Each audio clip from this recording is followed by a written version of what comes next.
কিছু গ্রাফিক্যাল প্রেজেন্টেশনের মাধ্যমে একটু এই সেন্সাসের ব্যাপারটা দেখানোর চেষ্টা করি। স্বপনবাবু, যদি কোনো জায়গায় ভুলভ্রান্তি থেকে থাকে আপনি প্লিজ শুধরে দেবেন। যেটুকু ইনফরমেশন আমরা পাচ্ছি এই সেন্সাসের বিষয়টি, এই সেন্সাসের বিষয়ে আপনারা শুনেছেন শুভেন্দু অধিকারী মুখ্যমন্ত্রী হওয়ার পরই ঘোষণা করেছিলেন যে সেন্সাসে পশ্চিমবঙ্গ অংশ নিচ্ছে। এই যে পশ্চিমবঙ্গের জনগণনা, পশ্চিমবঙ্গের জনসমীক্ষা বা জনগণনায় মূলত দুভাবে তথ্য প্রদান করতে হবে। কি কি তথ্য প্রদান কিভাবে করা যাবে একটু দেখে নিই। তারপরের গ্রাফিক্সে আমরা যাব, যেখানে এই দুটো ভাবে অনলাইন বা সেলফ এনুমারেশন। অনলাইন বা সেলফ এনুমারেশন মানে আপনারা নিজেরাই অনলাইনে বা ডিজিটালি সেলফ এনুমারেশন করতে পারবেন। অফলাইন বা বাড়ি বাড়ি গিয়ে তথ্য সংগ্রহ, যে কাজটা স্বপন মণ্ডল বা তার মতন সরকারি কর্মী যারা রয়েছেন তাদেরকে করতে হবে। অফলাইনে বা বাড়ি বাড়ি গিয়ে তথ্য সংগ্রহ করার কাজটা সেটা চালাতে হবে। আচ্ছা, এর পাশাপাশি আরও বেশ কিছু তথ্য এই গ্রাফিক্সের মাধ্যমে আমরা দেখাবার চেষ্টা করি আপনাদের। কি কি বলা হচ্ছে, এই কিভাবে জনগণনার কাজটা হবে। দেখুন, অফলাইন ভেরিফিকেশন সেটা হচ্ছে গিয়ে সরকারি কর্মীরা বাড়ি বাড়ি গিয়ে তথ্য যাচাই করবেন। একটা প্রতীকী ছবি আমরা দিয়ে রেখেছি এখানে গ্রাফিক্সে, আপনারা দেখতে পাচ্ছেন।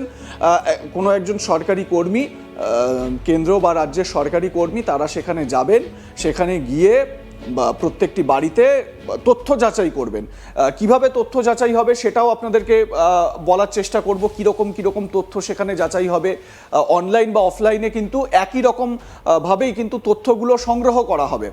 এবং যেটা আপনারা অনলাইনে নিজেদের ফোনের মাধ্যমেই ডেটাগুলো দেবেন, সেই কাজটাই যারা অফলাইনে আপনাদের বাড়িতে গিয়ে তথ্য যাচাই করবেন তারা কিন্তু এই একই প্রসেসে করবেন।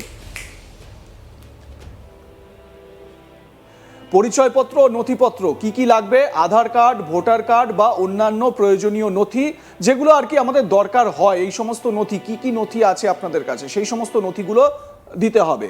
বাসস্থানের বিবরণ দিতে হবে, কোন বাড়িতে থাকেন, ভাড়া বাড়িতে থাকেন না নিজের বাড়ি, নির্মাণ সামগ্রী ইত্যাদি যাবতীয় অনেকগুলো বিষয় রয়েছে।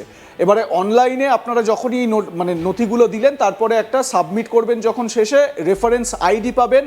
সেই রেফারেন্স আইডিটাকে আপনারা কিন্তু গুছিয়ে রাখুন, এটা ভীষণ রকমভাবে জরুরি হয়ে পড়বে।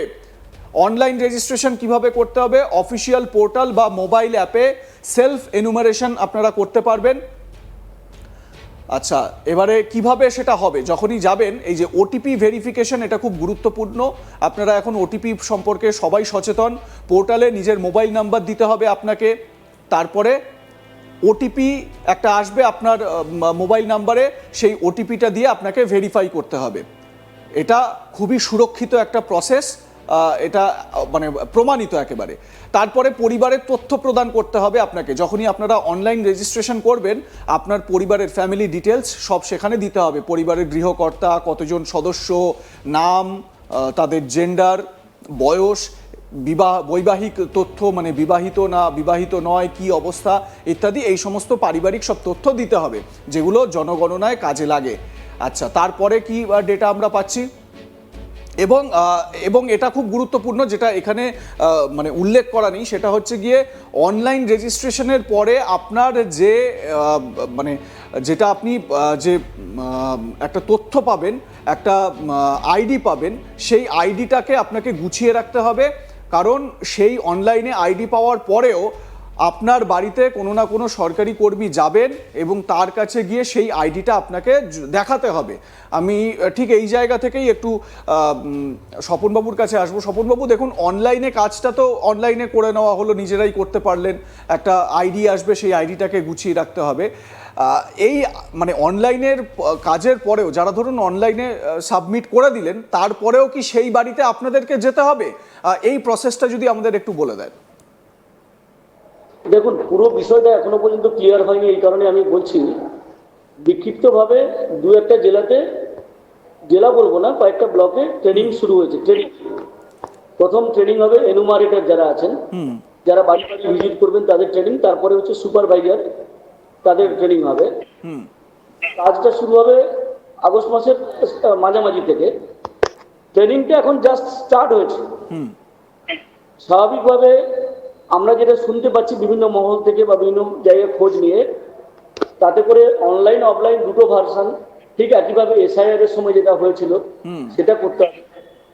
একটা অ্যাপ আসবে, অ্যাপ যেমন ওখানে পিএলও অ্যাপ ছিল, এখানে হয়তো অ্যাপ দেওয়া হবে, সেই অ্যাপের মাধ্যমে করা যাবে এবং সুপারভাইজার যারা আছেন তাদের আন্ডারে 6-7 জন এনুমারেটর থাকবেন প্রত্যেক সুপারভাইজার আন্ডারে।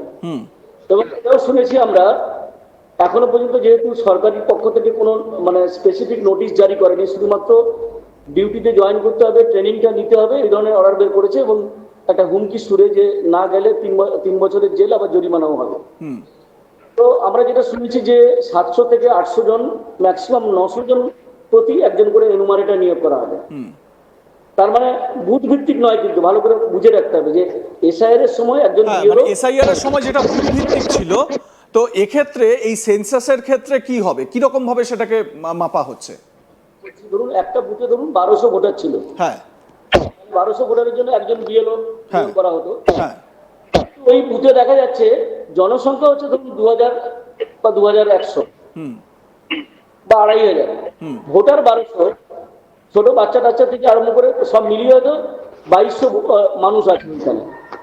তাহলে সেই 2200 মানুষের জন্য একটা বুথেই তাহলে 3 জন এনুমারেটরকে নিয়োগ করতে হবে। আচ্ছা, এটা ভালো করে ক্লিয়ার হওয়া দরকার। হ্যাঁ মানে 8 থেকে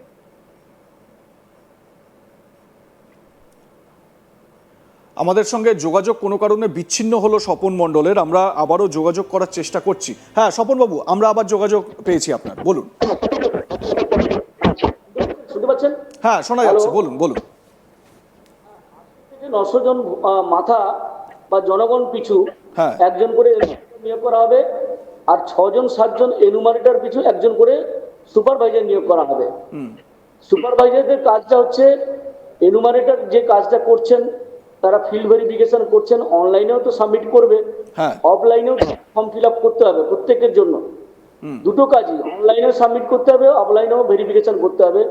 এমনকি বাড়িতে বাড়িতে গিয়ে ভিজিট করে সবকিছু, তার বাড়িতে কতজন আছেন, তাদের বাড়িতে গাড়ি আছে কিনা, এসি আছে কিনা মানে এয়ার কন্ডিশনার, তারপরে বাড়িতে কোনো গৃহপালিত পশু আছে কিনা, বাইক আছে কিনা, আচ্ছা চাকরি আছে কিনা, বেকার কিনা, মানে কত ধরনের ব্যাপারে, কার বয়স কত, ও বহু ধরনের তথ্য। মানে সত্যি কথা বলতে সেন্সাসের কাজটা তো এমনি কঠিন কাজ, তো সেই কাজটা কিন্তু নির্দিষ্ট ফেজে, মানে দুটো ফেজে, একটা হচ্ছে আগস্টের 15 তারিখের পর একটা শুরু হবে, আবার একটা ওই অক্টোবর নভেম্বর নাগাদ আর একটা ফেজ হবে আর কি। মানে ওই একই জায়গাতে একই কাজটা দুটো ফেজে হবে, একবার হবে তারপরে আবার ভেরিফিকেশন, এইগুলো হবে।